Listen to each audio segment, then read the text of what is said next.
अस्सलाम वालेकुम everyone. Everyone and welcome back to our channel. कैसे हैं आप सब? आई रियली होप बिल्कुल ठीक ठाक हैं, मज़े में हैं और अपनी लाइफ्स को एंजॉय कर रहे हैं। It's a nice sunny day today और हमने सोचा कि इससे बेहतर टाइम नहीं हो सकता एक नई वीडियो बनाने के लिए।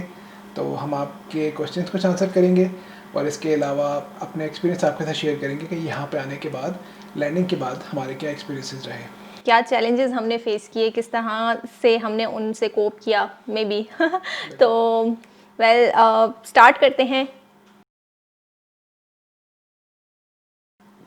तो सबसे पहला चैलेंज जो हमें फेस करना पड़ा था वो पीआर कार्ड के लिए एक एड्रेस चाहिए होता है, उससे रिलेटेड होता है। तो इस पे बात करेंगे उसामा। तो जी स्टार्ट आपका होता है कनाडा की इमिग्रेशन के पॉइंट ऑफ व्यू से। जब आप कंट्री में लैंड करते हैं तो the very first thing that you do after landing, आप इमिग्रेशन में जाते हैं और अपने लैंडिंग पेपर साइन करवाते हैं, जो कि आपके पास COPR डॉक्यूमेंट होता है। तो उस स्टेप पे आपसे एक चीज़ पूछी जाती है कि आप अपना एड्रेस दें जहाँ पे आपका PR कार्ड डिलीवर किया जाएगा। और वो PR कार्ड का डिलीवरी जो है एनीवेयर फ्रॉम 2 to 3 मंथ्स ले सकती है। मसला सबसे बड़ा उस टाइम पे ये होता है कि आप क्योंकि नए आए होते हैं और कुछ लोगों का वही केस होगा जो कि हमारा था कि हम यहाँ पे किसी को जानते नहीं थे आने से पहले। तो हमारे लिए पॉसिबल नहीं था कि हम उनको कोई ऐसा एड्रेस दें जो कि हमें पता हो कि जहाँ पे हम अगले 3 माह रहेंगे। क्योंकि जब हम यहाँ पे आए थे तो हमने 3 हफ्ते के लिए एक Airbnb पे एक जगह बुक की हुई थी, जो कि एक अपार्टमेंट या कॉन्डो था। लेकिन हमें नहीं पता था कि हम अगले 3 महीने बाद भी वहीं पे होंगे। And they want a specific address आने से पहले, इवन लैंड करने से पहले, एक्चुअली लैंडिंग के बाद, but before stepping foot inside Canadian borders, कि आपको एक एड्रेस देना है जिस पे आपका PR कार्ड डिलीवर होगा। तो I am sure Canadian government के जितने कॉम्प्लिकेटेड और जितने कॉम्प्लेक्स प्रोसेसेस हैं, someone might already be dealing with this. लेकिन हमारे लिए एक बहुत बड़ी परेशानी की बात थी कि हम यहाँ पे क्योंकि किसी को अच्छी तरह से जानते नहीं थे, तो आने से पहले कुछ दिन हमने बहुत ज़्यादा परेशानी में गुजारे थे, जस्ट थिंकिंग कि हम वहाँ पे किसका एड्रेस देंगे और हमारा PR कार्ड कैसे हमें मिलेगा। अगर आपके कोई फ्रेंड्स हैं, कोई रिश्तेदार यहाँ पे ऑलरेडी हैं, तो आपके लिए ये चीज़ इतना बड़ा प्रॉब्लम नहीं होगी, लेकिन हमारे लिए थी। तो मेक श्योर आने से पहले, घर से निकलने से पहले, जो भी आपकी ओरिजिनेटिंग कंट्री है, that you have a Canadian address, hopefully in the same city as you are, जो आप वहाँ पे दे सकें जहाँ पे आपका PR कार्ड डिलीवर हो। और उसके साथ आपसे एक फ़ोन नंबर भी मांगा जाएगा जो कि प्रॉब्ली उसी रेजिडेंस या उसी घर का हो। और बाकी एड्रेस में जो जो चीज़ें आपसे पूछी जा सकती हैं, पोस्टल कोड होता है, स्ट्रीट नंबर होता है, अपार्टमेंट या हाउस नंबर होता है। तो मेक श्योर कि ये चीज़ें आपके पास हों। अब मैं आपको ये भी बताता चलूँ कि हमने ये चीज़ कैसे की थी। तूबा के एक फैमिली फ्रेंड थे, तूबा के मामू के एक्चुअली ये फ्रेंड थे, and he was kind enough to offer his own address for this purpose. और उन्होंने हमारी बहुत बड़ी टेंशन हल कर दी थी। अदरवाइज़ हमारे लिए बहुत बड़ा मसला बना हुआ था कि हम किसका नाम लिखवाएं। अनफॉर्चुनेटली जिस सिटी में हम लोग आए हैं, यहाँ पे मेरा कोई जानने वाला नहीं था। कुछ डिफरेंट सिटीज़ में मेरे जानने वाले थे, लेकिन यहाँ पे कोई नहीं था। और प्रॉब्लम ही है PR कार्ड के साथ कि हमने सुना था कि कैनेडियन गवर्नमेंट अलाउ नहीं करती कि आप PR कार्ड को बाय पोस्ट किसी को भेजें।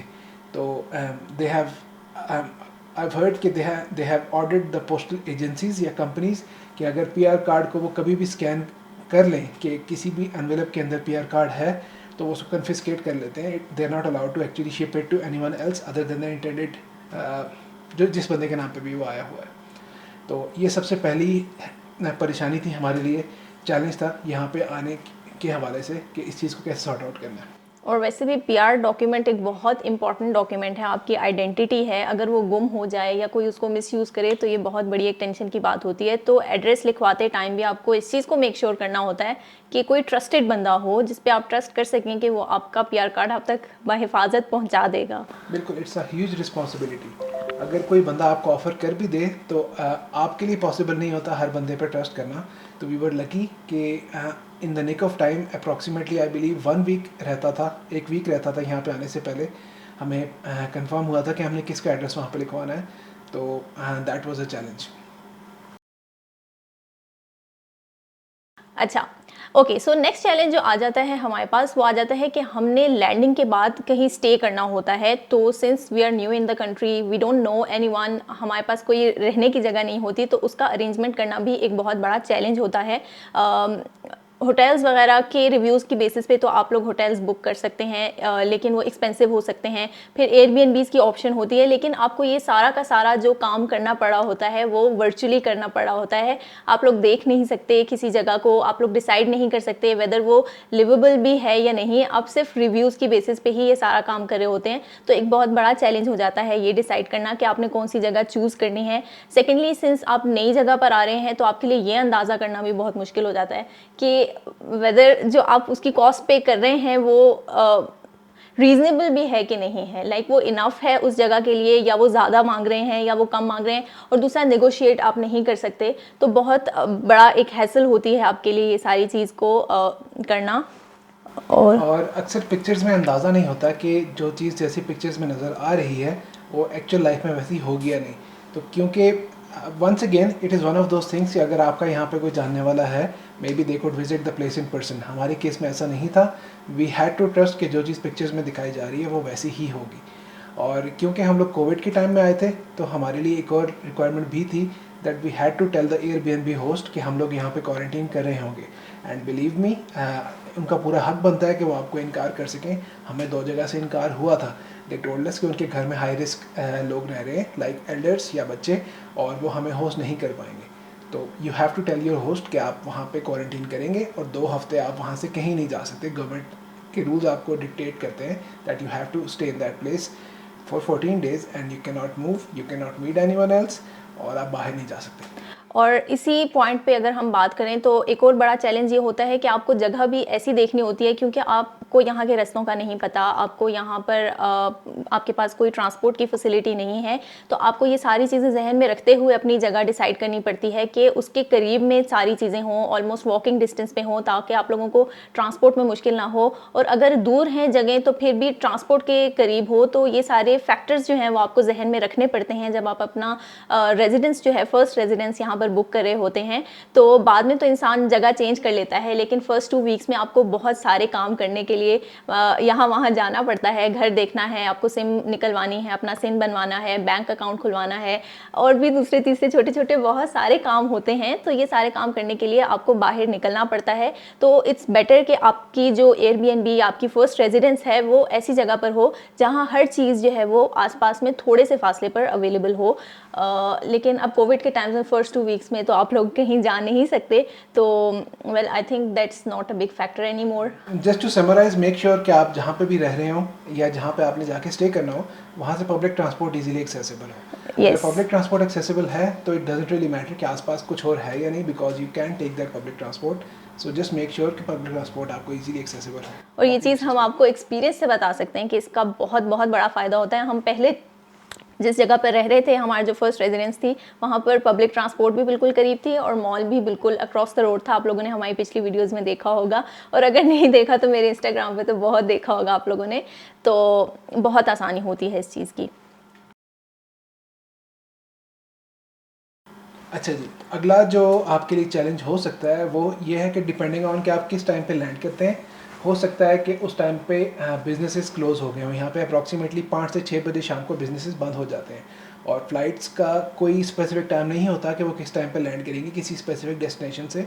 हमारे केस में हम लोग जब लैंड किए थे, it was I believe around 10 और 11 PM एट नाइट। तो उस वक्त कोई भी बिजनेसेस खुले नहीं थे, तो हमारे लिए पॉसिबल नहीं था कि हम, इवन दो एयरपोर्ट पे सारी चीज़ें एक्सपेंसिव होती हैं, लेकिन क्योंकि हमें पता था कि हम अगले 2 हफ्ते कहीं जा नहीं सकते, वील बी इन क्वारंटीन, तो अगर एयरपोर्ट पे हमें सिम कार्ड मिलने की ऑप्शन होती, इवन दो वो एक्सपेंसिव होती, लेकिन हम कोशिश करते कि हमें एटलीस्ट एक सिम कार्ड ख़रीद लेते ताकि हम यहाँ के लोकल नंबर्स या लोकल कॉन्टैक्ट्स को हम रीच आउट कर सकें किसी भी मकसद के लिए, ग्रोसरी मंगवाने के लिए, अगला रेंटल घर देखने के लिए, किसी से कोई जनरल चीज़ पूछने के लिए।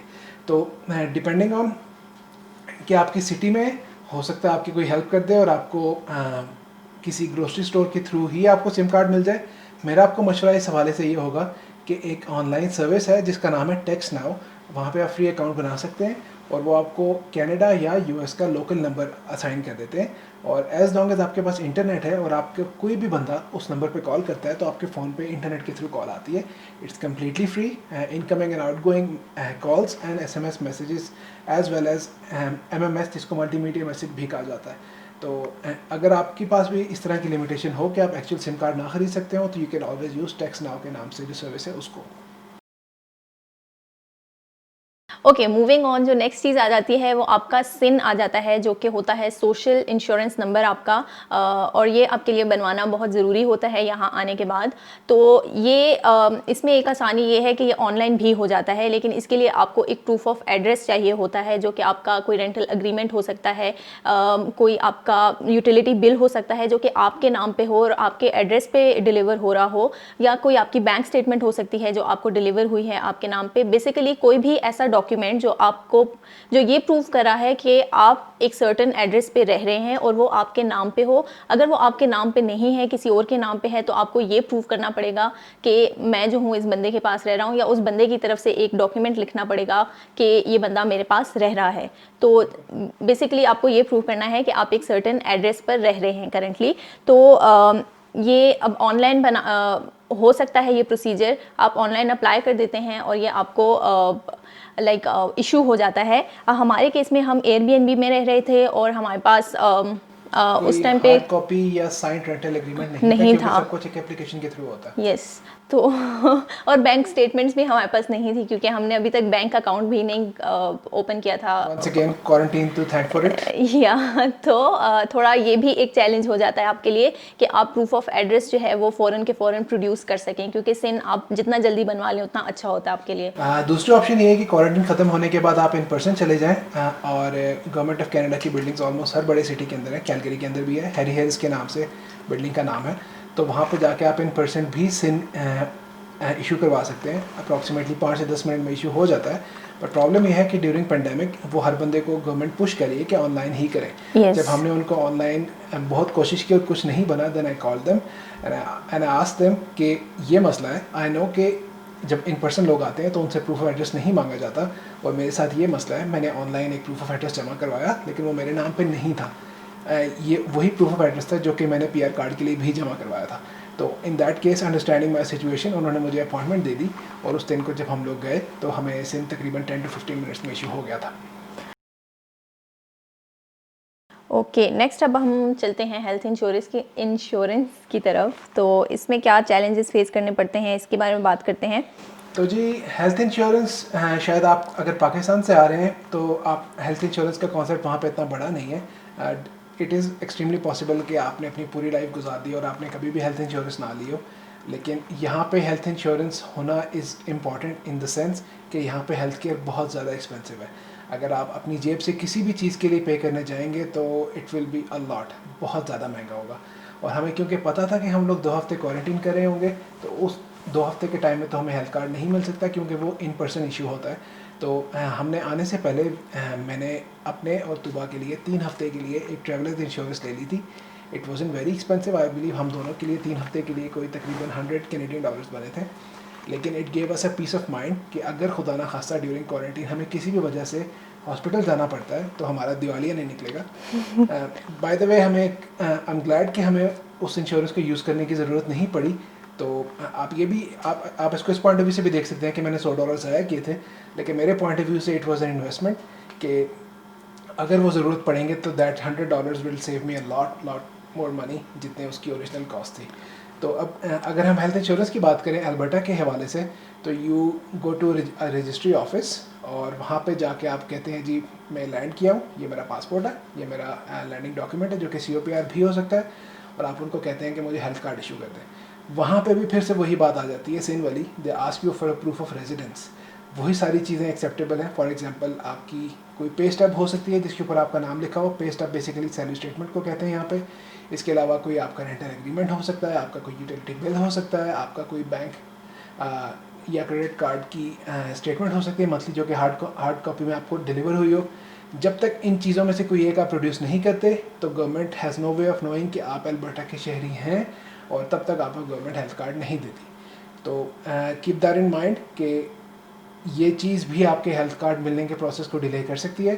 तो अपनी हेल्थ इंश्योरेंस अगर आप लेना चाहते हैं जिस तरह कि मैंने ली थी, तो आप इतना बफर रख के लें कि जब तक आप अपनी एक्चुअल अकोमोडेशन अरेंज करेंगे तब तक आपकी जो दूसरी हेल्थ इंश्योरेंस है जो कि आपने ट्रैवल के पॉइंट ऑफ व्यू से करवाई थी वो तब तक इफेक्टिव हो।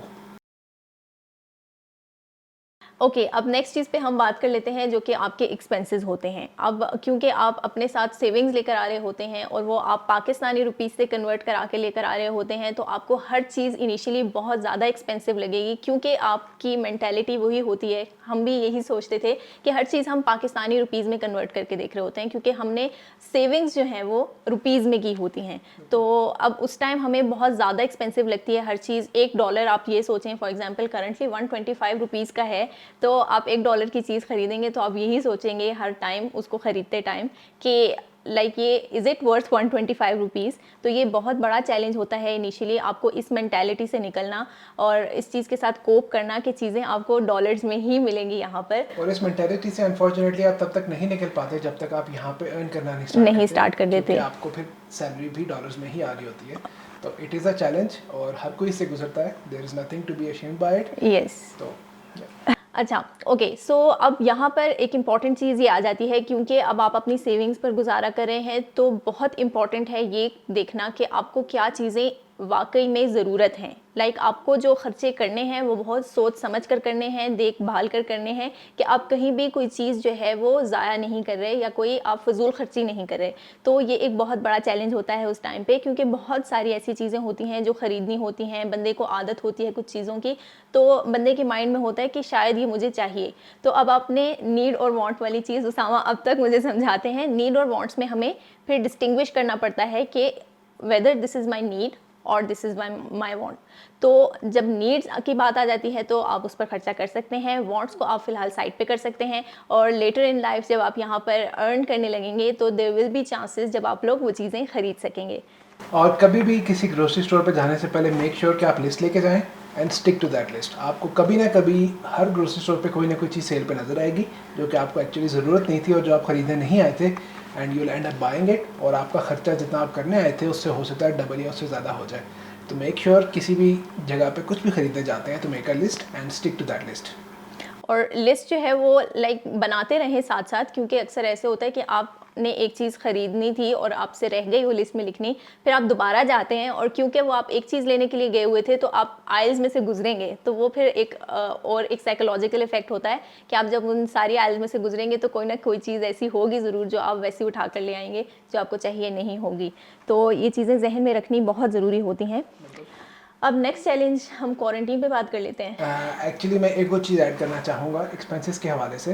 ये हर बंदे पे अप्लाई नहीं करती, कुछ लोग सिंपली कैश पे काम चलाते हैं, लेकिन अगर आप अपना पाकिस्तानी या किसी भी और कंट्री का क्रेडिट कार्ड यहाँ पे लेके आते हैं और उसकी जो क्रेडिट कार्ड की इशूइंग करेंसी है वो कैनेडियन डॉलर नहीं है, इवन अगर यूएस डॉलर भी है, तो आप जब भी किसी फॉरेन करेंसी में कोई भी ट्रांजेक्शन करते हैं, फॉरेन करेंसी से मतलब कोई भी ऐसी करेंसी जो कि आपकी क्रेडिट कार्ड की करेंसी से डिफरेंट है, तो आपका बैंक आपको एक तो वो रेट चार्ज करता है जो भी उस वक्त उस करेंसी का होता है। अगर मैं आपको एग्जांपल दूं तो पाकिस्तानी रुपये वाला क्रेडिट कार्ड पे अगर आप कनाडा में खर्चा करते हैं तो आपकी जो भी अमाउंट होगी कैनेडियन डॉलर में, एक तो वो 125 से मल्टीप्लाई हो जाएगी जो कि आजकल का कैनेडियन करेंसी का एक्सचेंज रेट है पाकिस्तानी करेंसी के हवाले से, और इसके अलावा बैंक उसके ऊपर एक 3% एडिशनल चार्ज भी डालता है जो कि करेंसी कन्वर्जन फ़ी होती है। तो आपको हर चीज़ ना सिर्फ बैंक जो कि उस दिन का जो भी सबसे बुरा रेट होता है करेंसी कन्वर्जन का, बैंक यूजुअली आपको वो ऑफ़र करते हैं, तो ना सिर्फ आप एक बुरा करेंसी रेट दे रहे हैं जो कि सबसे महंगा है ओपन मार्केट के हवाले हिसाब से, उसके ऊपर आपको एक 3% फ़ी भी देनी पड़ रही है। तो मेक श्योर कि आप अपनी हर खर्चे में उस 3% फ़ी को डाल के सोचें। फॉर एग्जांपल अगर आप कोई चीज़ $1000 की लेते हैं तो उस पर आप सीधा 3% तो वैसे ही डाल दें कि आपने वो चीज़ बैंक फ़ी के हवाले से देनी ही देनी है, तो आपके लिए वो चीज़ की प्राइस $1000 नहीं होगी, उस पर 3% मज़ीद ऐड हो जाएगा, $30 मज़ीद ऐड हो जाएंगे। तो keep that in mind. Okay so अब नेक्स्ट चलते हैं हम क्वारंटीन की तरफ। क्वारंटीन भी एक बहुत बड़ा एक चैलेंज बन जाता है आपके लिए। आप एक तो कंट्री में नए आए हैं, आपको कुछ पता नहीं है, ऊपर से आप स्टक हो गए हैं, महसूर हो गए हैं अपने घर की हद तक, तो बहुत सारे काम होते हैं जो आप नहीं कर सकते सिंपली क्योंकि आप घर से बाहर नहीं जा सकते। तो इसमें सबसे जो पहली चीज़ आ जाती है वो आपकी ग्रोसरीज आ जाती हैं, क्योंकि वो एक नेसेसिटी हैं आपके लिए। तो अब आप ग्रोसरीज लेने के लिए मार्केट नहीं जा सकते, तो अब आपको वो ऑनलाइन ऑर्डर करनी है। अब उसके लिए भी मैं तुबा की बात यहाँ पे थोड़ी देर के लिए पॉज करने के लिए रिक्वेस्ट करूँगा। ग्रोसरी हम हर उस चीज़ को कहते हैं जो कि आपको सर्वाइवल के लिए घर पे रहने के लिए चाहिए। उसमें खाना भी हो सकता है, उसमें शैम्पू भी हो सकता है, उसमें साबुन भी हो सकता है, हर वो चीज़ जो कि आप एक महीने में कंज्यूम करते हैं उसको आप ग्रोसरी में शुमार करते हैं। तो प्लीज़ कंटिन्यू। ओके। एक और ज्ञान, लोग कह रहे थे ज्ञान सुनना हमें पसंद है। ओके, सो बहुत मुश्किल हो जाता है आपके लिए ये मैनेज करना। अब जब आप ग्रोसरीज ऑनलाइन ऑर्डर करते हैं तो उन पर भी कुछ फ़ी चार्ज होती है, तो वो भी आपको जहन में रखनी पड़ती है कि आपकी ग्रोसरी इतनी हो कि आप लोग उसको जब मंगवाएं तो उस पर आपको जो फ़ी देनी पड़ी है वो या तो महल ऑफ हो जाती है या आप उसको जस्टिफाई कर अगर पाते हम हैं। इंस्टाकार्ट की बात करें जो कि ग्रोसरी सर्विस हम लोग यूज़ करते थे, उस पे ये हिसाब होता है कि अगर आपकी ग्रोसरी $35 से ऊपर है तो आपको शायद डिलीवरी फ़ी चार्ज नहीं होती। यस, तो या फिर आप उसको जस्टिफाई कर पाएँ कि ये जो फ़ी मैं दे रहा हूँ, इतनी ग्रोसरी भी मैं मंगवा रहा हूँ या उस पे सिर्फ पैसे ही लगा रहा हूँ। तो देयर वर टाइम्स कि हमें फ़र्ज़ करें, हमने आपको शायद एक पिछली स्टोरीज़ में बताया था कि यस। हमारे पास नमक नहीं था और हमें नमक मिल तो रहा था लेकिन शाम को मिल रहा था और हमने खाना दिन को पकाना था। और नमक is not a big expense, नमक हर जगह सस्ता ही होता है। तो जस्ट इमेजिन कि आपने एक नमक मंगवाना है और आपको पता है कि अगर मैं $35 से कम की ग्रोसरी मंगाऊंगा तो साथ मुझे डिलीवरी फ़ी भी देनी पड़ेगी। तो ऐसे सिनेरियोज आ जाते हैं अक्सर। सो ऑब्वियसली अब आपको जब 2 हफ्ते क्वारंटीन करना है तो आप इतना सारा खाना साथ लेकर भी नहीं आ सकते, क्योंकि एक तो वो स्पेस बहुत लेता है, दूसरा वो प्रैक्टिकल नहीं होता, लीकेज हो सकती है या वो ख़राब हो जाएगा। तो बहुत सारे कंसर्न्स होते हैं। इसके अलावा क्वारंटीन में जो मेजर कंसर्न होता है या चैलेंज बन जाता है वो 2 हफ्ते के लिए इंडोर्स रहना होता है। तो क्योंकि अब आपने एक टेम्प्रेरी अपने लिए एक ठिकाना बुक किया था, you are not sure whether you like it और नॉट, तो वो जैसा भी है आपको उसके साथ कोप करना है। वो छोटा है, बड़ा है, वो एयरी है कि नहीं है, वो अच्छी कंडीशन में है कि नहीं है, तो जो भी उसके साथ चीज़ें आएंगी आपको उनके साथ एज इट इज़ गुजारा करना पड़ेगा। आप उसमें कोई चेंजेस नहीं कर सकते। तो और तीसरी जो चीज़ आ जाती है क्वारंटीन से रिलेटेड वो आपका साइकोलॉजिकल एक आ जाता है, क्योंकि आप 2 हफ्ते के लिए अंदर बंद हैं, कैद हैं, एक नई कंट्री में हैं, आप अपने घर वालों से दूर हैं, आप बिल्कुल एक नई जगह पर आ गए हैं। तो वो एक साइकोलॉजिकल बहुत बड़ा एक आपके लिए शॉक भी होता है कि आप बिल्कुल दुनिया से कट के रह जाते हैं। अब आपके पास कोई मिलने वाला नहीं, कोई बात करने वाला नहीं, तो बहुत बड़ा साइकोलॉजिकल शॉक लगता है आपको। तो इसके लिए भी प्रिपेयर होना पड़ता है बंदे को। एक मशवरा मैं आपको दूंगा, मेक श्योर कि आप क्वारंटीन जिस जगह पे भी करें वहाँ पे सनलाइट अच्छी आती हो, नहीं तो it will be very very hard for you to pass your day. अगर नेचुरल लाइट नहीं आती तो बंदा डिप्रेस रहता है सारा दिन, आपका मूड ही यस, ख़राब रहता है। तो make sure that you get natural light जहाँ भी आप क्वारंटीन अपना प्लान करें। ऑब्वियसली यहाँ पर एक बेसमेंट में रहने का एक वजह ये भी थी कि आप देख सकते हैं कि कितनी अच्छी सनलाइट आती है। ये मैं बहुत बार इस चीज़ को अपने ब्लॉग पे शेयर कर चुकी हूँ कि हमने ये बेसमेंट इसीलिए बुक की थी कि यहाँ सनलाइट अच्छी आती है, वरना हमारा बेसमेंट में रहने का कोई भी प्लान नहीं था। तो सनलाइट बहुत बहुत इंपॉर्टेंट होती है। एंड इवन जब यहाँ पर धूप नहीं निकलती तो बहुत ग्लूमी हो जाता है, बंदा इतना डिप्रेस हो जाता है। तो कंसिडर करें इस चीज़ को कि आप 2 हफ्ते किसी डार्क जगह पर बंद हैं, कहीं सनलाइट नहीं आ रही, आप फ्रेश एयर नहीं ले पा रहे, तो इस चीज़ को जहन में रख के अपनी जगह को बुक कराना है। ओके, नेक्स्ट हम बात कर लेते हैं वेदर के ऊपर। तो जी ज़रूरी नहीं कि जिस तरह हम लोग अच्छे मौसम में आए थे, समझ में आए थे, हर किसी के पास उसी मौसम में लैंड करना की ऑप्शन हो। लिबर्टी हो। लिबर्टी हो, बिल्कुल। हो सकता है आपका जो लैंडिंग डॉक्यूमेंट है या वीज़ा है वो लेट से दिसंबर में एक्सपायर हो रहा है और आपको वीज़ा मिलता ही सितंबर में, तो आपने आना ही ठंड में। तो जस्ट मेक श्योर कि आने से पहले आपके पास गर्म कपड़े हों जो कि आप एयरपोर्ट से जो आपका टाइम अपनी रेजिडेंस तक पहुंचने के दरमियान में लगेगा उसमें आपको कवर कर सकें, क्योंकि it will be extremely cold. और I can tell you from experience कि अगर आप पाकिस्तान के एक्सट्रीम नॉर्दर्न एरिया से नहीं हैं तो आपने वैसी ठंड इससे पहले नहीं देखी होगी। तो बी केयरफुल ऑफ दैट और उसकी तैयारी करके आएँ। इवन दो हम जुलाई में लैंड किए थे, लेकिन उन दिनों कुछ बारिशें वगैरह हुई भी थी तो काफ़ी ठंड थी हमारे लिए भी। तो I had to pull out a coat from my luggage, क्योंकि बहुत ठंड थी। मैंने लॉन पहनी हुई थी और वो इनफ नहीं थी मेरे लिए, तो बहुत ज़्यादा ठंड थी। तो अगर आप सर्दी में आ रहे हैं तो उसके लिए प्रिपेयर होकर आएँ। एक दो लाइक अपने कोट्स या जैकेट्स वगैरह कोई सामने रखें, ताकि अगर आपको फील होता है, ज़रूरत फील होती है, तो आप लोग उसको फ़ौरन जो है वो पहन सकें। ये एक बड़ी इंपॉर्टेंट पैकिंग टिप है। Just keep one item of clothing जो कि कंपैरेटिवली गर्म हो बाकी चीज़ों से, अपने पैकिंग वाले सामान के ऊपर इजीली एक्सेसिबल रखें, ताकि एयरपोर्ट से निकल के अलर्ट से अगर आपको ठंड लगती है तो आप बड़े आराम से अपना बैग खोल के ऊपर से वो चीज़ निकाल सकें। यस। ओके, नेक्स्ट आ जाती है हलाल फूड। और ये बहुत बड़ा चैलेंज होता है जब आप किसी भी ऐसी कंट्री में जाते हैं जहाँ पर हलाल चीज़ लाइक जैसे पाकिस्तान एक इस्लामिक कंट्री है, वहाँ हलाल फूड हर सूरत अवेलेबल होगी। तो अब कनाडा में वो सीन नहीं है कि आपको हर जगह हलाल फूड अवेलेबल होगी। तो ये एक बहुत बड़ा चैलेंज बन जाता है उन लोगों के लिए, लाइक मुस्लिम्स के लिए जो हलाल फूड खाते हैं। तो एक और चैलेंज इस पे जो ऐड हो जाता है वो ये है कि जहाँ भी हलाल फूड अवेलेबल होगी वो नॉर्मल फूड आइटम से थोड़ी एक्सपेंसिव होगी, जस्ट बिकॉज उस पर हलाल का टैग लगा हुआ है, वो सर्टिफाइड हलाल है। तो ये चीज़ एक बड़ा चैलेंज बन जाती है हमारे लिए, क्योंकि हम एक ऐसी कंट्री से आए थे जहाँ पर हलाल फूड हर टाइम अवेलेबल था। तो बहुत जो हमारे कॉमन यहाँ पर ग्रोसरी स्टोर्स हैं उन पर अवेलेबल है हलाल फूड, हर जगह पर अवेलेबल है, वॉलमार्ट पे, सुपर स्टोर पे भी, कॉस्को पे भी, और बहुत सारे ऐसे रेस्टोरेंट्स भी हैं जहाँ पर आपको हलाल फूड मिल जाता है। लेकिन क्योंकि हम नए होते हैं, हमें पता नहीं होता कि कहाँ से ऑर्डर करना है या कौन सी जगह हलाल हैं, तो हमारे लिए काफ़ी बड़ा चैलेंज बन जाता है ये।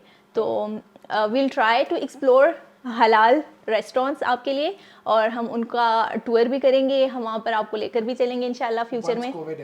या ये सबसे बड़ा चैलेंज रहा है हमारे लिए, क्योंकि हम कोविड के टाइम्स में आए हैं, तो हम एक्सप्लोर नहीं कर पाए अभी तक कनाडा को उस तरह से। तो जब भी हम एक्सप्लोर करेंगे हम आपको अपने साथ अपने ट्रैवल्स पर लेकर ज़रूर जाएंगे।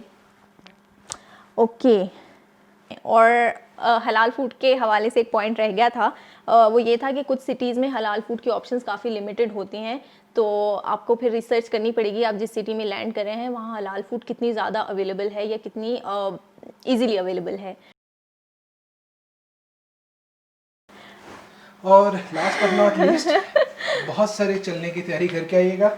Yes. क्योंकि आप जब यहाँ पे आएंगे और अगर आपका हमारे वाला ही सूरत हाल है कि आपका यहाँ पे कोई जानने वाला नहीं है जो कि आपको from point to point drive कर सके, तो you will need to use the public transport. और पब्लिक ट्रांसपोर्ट के साथ एक छोटी सी caveat आती है, एक छोटी सी कंडीशन आती है कि आपको चलना पड़ता है।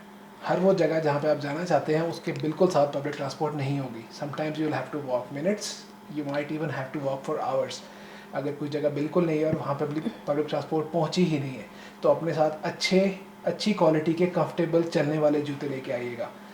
यू विल नीड देम और you will thank us for it. क्योंकि हाँ, अब आप कहेंगे कि मतलब पब्लिक ट्रांसपोर्ट बंदा ऊबर करा ले, लेकिन क्योंकि हम इस चीज़ से गुजरे हैं तो हम आपको बता सकते हैं एक्सपीरियंस से कि जब आप ऊबर के रेट्स देखेंगे ना तो आप प्रेफर करेंगे कि मैं चल ही लेता हूँ इतनी देर के लिए, इसमें तो कोई नहीं जा रहा। लेकिन क्योंकि आप वो अपनी सेविंग्स से यूज़ कर रहे होते हैं ना जब पैसे, तो आप अवॉइड करते हैं कि मैं ऊबर का खर्चा ना ही डालूं, इसमें तो बेहतर है। और यहाँ पे कोई रक्षा नहीं होते ऊबर पे, और ना ही कोई सस्ती ऑप्शन होती है ऊबर की कि आप बगैर एसी वाली गाड़ी में बैठ जाएं।